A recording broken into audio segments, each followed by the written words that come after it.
شملہ سنجولی مسجد کے بعد ایک اور مسجد کو منہدم کرنے کا بی جے پی کا مطالبہ۔ ناظرین کرام، آپ دیکھ رہے ہیں اردو صحافی یوٹیوب چینل۔ آج 21 ستمبر سن 2024 ہے۔ ایک اہم خبر آپ کے سامنے پیش کی جا رہی ہے کہ شملہ میں واقع سنجولی مسجد کو لے کر تنازع کھڑا کرنے کا معاملہ ابھی تھما بھی نہیں تھا کہ اب تازہ طور پر قسم پٹی علاقے کی ایک اور مسجد کو منہدم کرنے کا مطالبہ کیا جا رہا ہے۔ B J P leader Rakesh Sharma اور کونسلر رچنا شرما نے انتظامیہ کو ایک یادداشت پیش کی ہے، جس میں کہا ہے کہ قسم پٹی میں بنائی گئی مسجد غیر قانونی ہے اور مرکزی حکومت کی اراضی پر تعمیر کی گئی ہے۔ بی جے پی قائدین کا کہنا ہے کہ سن 2016 میں قسم پٹی کی مسجد کا افتتاح ہوا تھا۔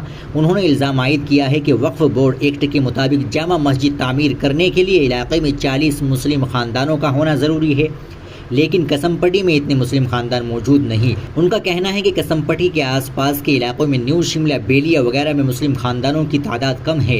ایسے میں مسجد میں جمعے کی نماز کے دوران آنے والے لوگ ایسے ہوتے ہیں جو یہاں کے آس پاس کے رہنے والے لوگ نہیں ہیں۔ ناظرین کرام، آپ ایسے بیانات کے متعلق کیا کہنا چاہیں گے؟ کمنٹ باکس میں ضرور بتا دیں۔ ویڈیو کو لائک اور شیئر ضرور کر دیں، چینل کو بھی سبسکرائب کر لیں۔